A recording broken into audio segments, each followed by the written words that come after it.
Hello, everybody. Collector Charles here with you. So, the video you're about to watch is, and it was made a couple of days ago when this Snype scandal from Rick Probstein had came out in regards to the back end of his internet website being exposed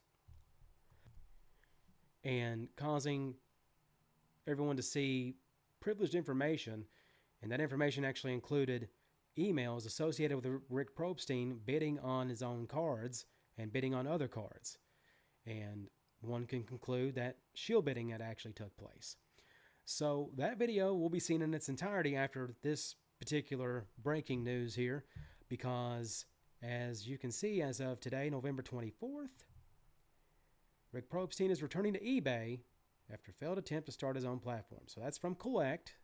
They apparently had talked to him today. So we're going to not go over the entire article word for word because that's what you can do on your own. You can read it. But we're going to go over the important stuff. And the important stuff is what released from Rick Probstein and his people. So we're going to read this here. Probstein Auctions confirms our return to eBay. As a part of this transition, we will be winding down operations of Snype indefinitely, with every transaction on the platform canceled and all associated funds to be returned to buyers.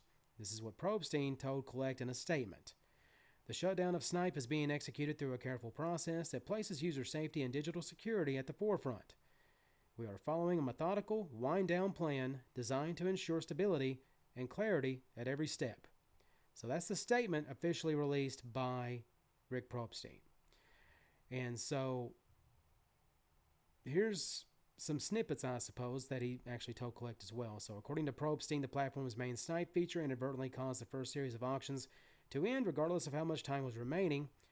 And Probstein even said to Collect he was looking into the possibility of the platform being a target of a cyber attack. And of course, he declined to answer any further questions from Collect Monday, including about the shill bidding and all the other stuff. So, yeah. So my quick thoughts on this, because the video is quite long that you're about to watch, and it's actually got some important information in it. Seriously? eBay? Is this just, we're just going to pretend none of that happened? Just none of it, huh? All right. Well, we'll see how that works out, because I don't think eBay has said anything yet either about the return, because this is a pretty big deal. He almost, $925 million worth of cards over 21 years is a big deal for that platform.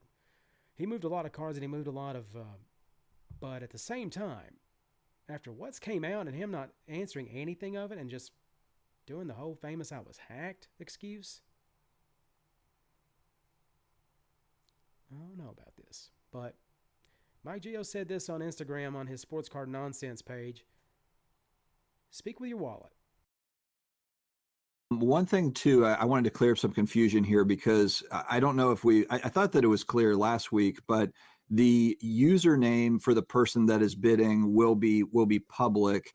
There, Yes. of course, what they've bought won't, like, over time, won't be public, but the username will be there every time, so people can kind of see and see, like, okay, if I mean, it would be kind of easy to see if somebody is trying to really work up a price, if they're doing it over and over again, you would have that full, username there. Yeah, I mean, I think it's important to know who you're interacting with anytime there's a social media aspect to the site. It's kind of hard to have a conversation with somebody or interact with somebody if you don't really know who the person is. So we think that that's important, and we want to have that interaction on the platform. But I never was able to figure out why you need to see everything I bought and how much I paid for it. The seller history is different because that, you're evaluating the seller.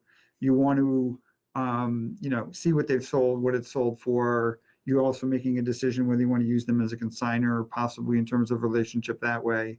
So that makes sense to me, but it never made any sense to me that I could just go in and see everybody's full bidding history. Like, why is that relevant? So we made that private.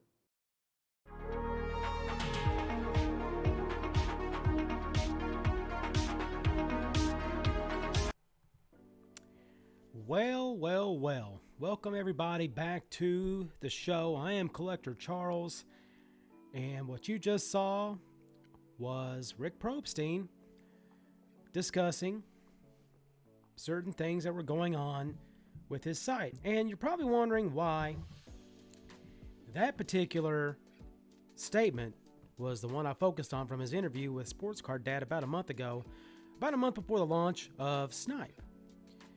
So what we're going to talk about is the fallout from what happened from that launch and the subsequent scandal that he's in now. Was that wrong? It seems like every week there's something going on, whether it's someone shill-bidding or someone's happy about getting upcharged by PSA like mad crazy, or numerous things going on. But shill-bidding is the number one thing, I think, in the hobby that everyone unanimously hates, because it hurts the collector more than anything. Is when you can't get the card you want at the price you think is fair. You get the card at what the market dictates. And in certain cases, the market depends on who's the biggest seller or shill bidder on eBay. And in this instance, you're looking at him. His name's Rick Probstein. It's not Sports Card Dad, but it's Rick Probstein. And in the previous clip in the video, you saw Probstein talk about why people don't need to know what he's buying and what he's bidding on. This clip, he talks about shill bidding. And you're going to find that very fascinating here as we move on with this video. And we are not bidding on our own auctions. You know, obviously the guy didn't take me up on it. So there is, you know, people protecting the marketplace. It's happening in the industry, but we have basically designed the new platform to sort of like circumvent shill bidding, and I'll explain how. So we have two different types of bidders: a regular bidder and what we call a super bidder. Now we will have auctions that are only super bidder only. So let's say you have a $20,000 item that you're putting up for auction. On some other platforms, you can have an instance where somebody can come in and win the auction with 2 feedback, and then they don't pay. We've all probably seen it happen. Some of us have maybe have it directly happen to us. And the problem is that that person with 2 feedback should not be able to just come in out of the middle of nowhere and bid on a $20,000 item or even a $1,000 item. So all of our super bidders will be vetted. They're going to have to provide an industry reference. We're going to research the accounts. Many of these people, we have a 5-year, a 10-year, or 20-year relationship with them in terms of them bidding on our items previously. So they will be pre-approved bidders. And then new bidders that are coming in that aren't considered super bidders, they can bid and take place on the platform, but they will not have access to bidding on whatever they want. Gee, I wonder who's going to be the one approving their bidding. Interesting. Very interesting. Well, it's going to be Probstein because it's his company. The company called Snype. It's a bidding website that went down in flames right pretty much after it was launched.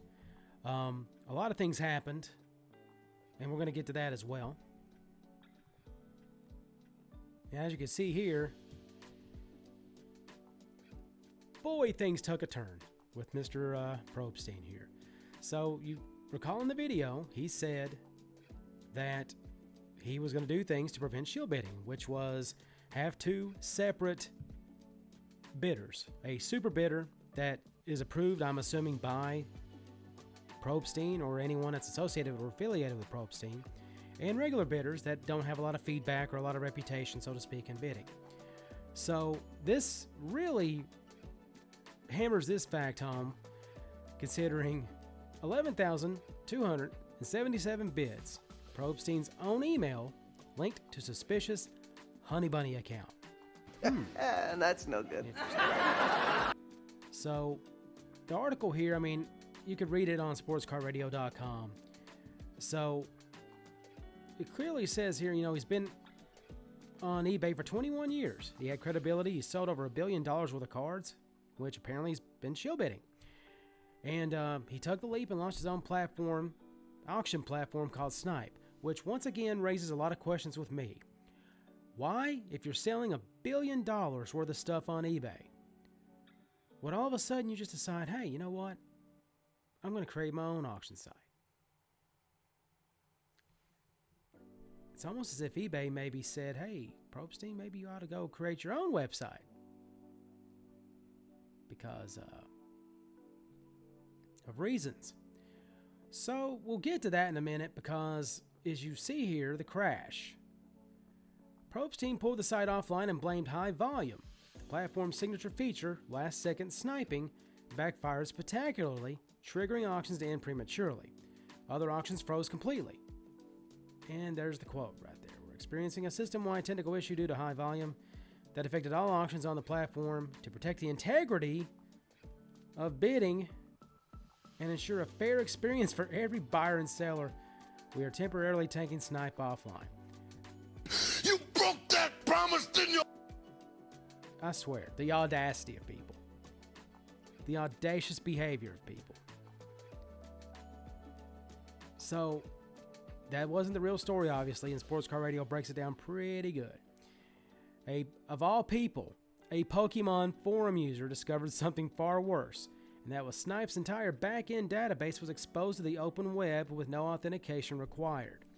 Now what that means, as it goes down here to say, anyone with basic technical knowledge that's able to get into and look at the ins and outs of a website would be able to access full bidder and cosigner information, names, emails, phone numbers, and addresses, birth dates and payment information, and complete bid histories.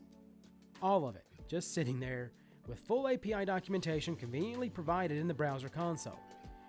And every user's personal information was completely exposed. And you think, well, that's terrible. My God, how horrible is that? That's a bad thing and a half. You lost this thing too soon. How dare you? Well, Oh, you trying to fool? Cause you ain't fooling me. it gets a lot worse. A lot worse. Especially when you've heard the previous statements made by this Yahoo. The security breach wasn't even the worst part. The exposed database revealed something damning. A cluster of suspicious accounts, all linked and shared addresses to Probstein, his wife, and associate Kevin Burge. And then the smoking gun is one account placed 11,277 bids. The username was Honey Bunny. The email address registered with that name? Rick Probstein's. Was that wrong? But I knew this was going to happen. I knew it. I had my instincts when I was on eBay and I would look for cards and I'd see Probstein and I thought, oh, that's interesting. And all of his cards were overpriced, overhyped. I just got a bad vibe from his entire platform on eBay. So I never ever bid with him because I didn't want to pay too much for cards.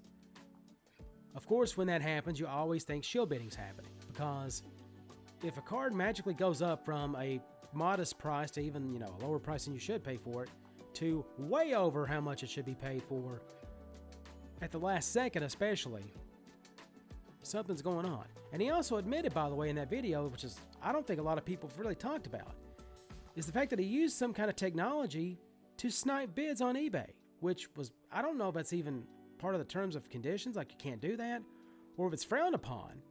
It's definitely hated in the hobby. Like sniping's like the worst. And the people that do snipe, they're just like, be richer, cry harder. And then you just want to punch them in the fucking mouth. But you can't do that because we're a society and we don't do that kind of shit. Anything goes. It's Thunderdome. It's probably what's wrong with society, to be honest with you. But I digress. The bottom line is this. Probstein looks really, really bad here. And I'm really being mild.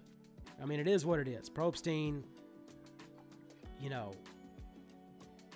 anyone that deals with that kind of money and that deals with the kind of sales he deals with, you could say they're a bit on the shady side or they may be up to something because they're a businessman. They deal with a lot of money. And when you deal with a lot of money, you have to be a little shady. You have to hustle a little bit in order to protect that money and make more of it. And I think Rick Probstein's very capable of doing that, just like Patrick Ryan was capable of doing that, just like I think Jeff Wilson is capable of doing that. Just like, I could go on and on. Ryan from Card Collector 2, King of Cards, Kyle, seems like a great guy. I could promise you when it comes to his money and making it, he knows what he's doing and he knows the ins and outs of what to do. Let's go back here to this article because, as it says here, the data looks really bad. And the reason why, and I'll break this down for you as well, it appears that Probstein's created several accounts and also had associates like Burge bid on thousands of cards, often bidding together, making a listing appear to have multiple bidders. So what they bid on apparently was a 2017-18 Panini Select Soccer Kaboom card of Lionel Messi, the soccer player from Argentina, probably the most recognizable soccer player in the world. PSA 9 mint, but looks gem mint apparently. Put that in the description. So there's a co-signer named Rajesh Poonwani 4. And you see the max bid in the current final. Now, the way you're reading this is how it was seen on the back end from the Pokemon forum user who actually has, I guess, the ability to go into websites and, I guess knows how to write them and that kind of thing. So he was able to find this. And what it exposes here, or it's for one, private information. Mishap 1325 is Rajesh Poonwani, who bid $12,100 on his own card because he's the co-signer. Weasel's going to get you. Best cards on eBay at gmail.com. You're going to find out a little bit more about that name here in a minute. Johnny Piccoli 56. Well, who in the world is... Oh, Rick Probstein at gmail.com? And then the Honey Bunny 123. Probstein 123 at gmail.com. But as you can see here, with all these names and the card they were bidding on, a Lionel Messi Kaboom, which I think they said is 2017-18 Panini Select Kaboom. All right, so the person compiling the data is able to account together via addresses and credit card numbers. Probstein used multiple accounts to bid on hundreds of items, and his own website, being trash, exposed him. Was that wrong? Is the fact that his own stupidity and his own ineptitude in running this site is what caused him, with all these names here, by the way, to not be able to hide what he was doing. And he wasn't even that good at it. And the fact that he said the things he said in that video with Sports Card Dad just makes it even worse. It makes it so much worse. But it also exposes the fact that nobody, and I mean nobody, is above reproach. And it says here Rick would even co-sign and bid on his own items. He co-signed a 2023-24 Topps Mercury Basketball Orange Foil Big Victor Wembanyama. Rookie worn patch signed on-card auto. Yeah, so... But yeah, all these people were bidding up on this card to get it up and running. And so, but here's the thing. So, Sports Card Radio, apparently they signed up for Snype and you did have to verify your email address. So, yeah, the Honey Bunny account was apparently created 24 to 48 hours after initial launch of Snype. So if this was some kind of fraudulent account that somehow was using the email of Probstein, they still have plenty of time to figure it out. The account won 11 items, the most expensive being a Ken Griffey Jr. game used and signed Seattle Mariners hat for $666. And to go even further, a Collector's Universe PSA forum post from 2014 discussed the various emails for Rick. And that email, as you can see here, is included in it. And that's no good. So, at that point, this was 2 days ago. Now, there's been updates since then. So, apparently, the same day, the rumors on Reddit were saying Probstein's telling people he's moving back to eBay because his site failed miserably. And so, there's a video, Rattle Pokemon, covers the situation. You can find the video on YouTube if you want to watch it. So, this was the 21st. No word from Probstein or one of his buddies who run the cover for him. during the first 24 hours of the news breaking. But the user who exposed the data is back. They posted more bids and wins made by Probstein and the other suspicious accounts. The Honey Bunny account placed a total of 12,081 bids and won 25 items. So at the end of the day, what it boils down to is Rick Probstein is pretty much done as a seller and an auctioneer for sports cards. The fact of the matter is, you can't come back from this. There's so much proof and evidence that he did this. The bottom line is, shill bidders have no place in our hobby. And people that do it and cover it up need to be exposed and need to be canceled. And that's non-negotiable. Anyway, you can like and subscribe, comment, let me know what you think. Is Rick Probstein done? Is he not done? Can he possibly come back from this? Anyway, thanks for watching.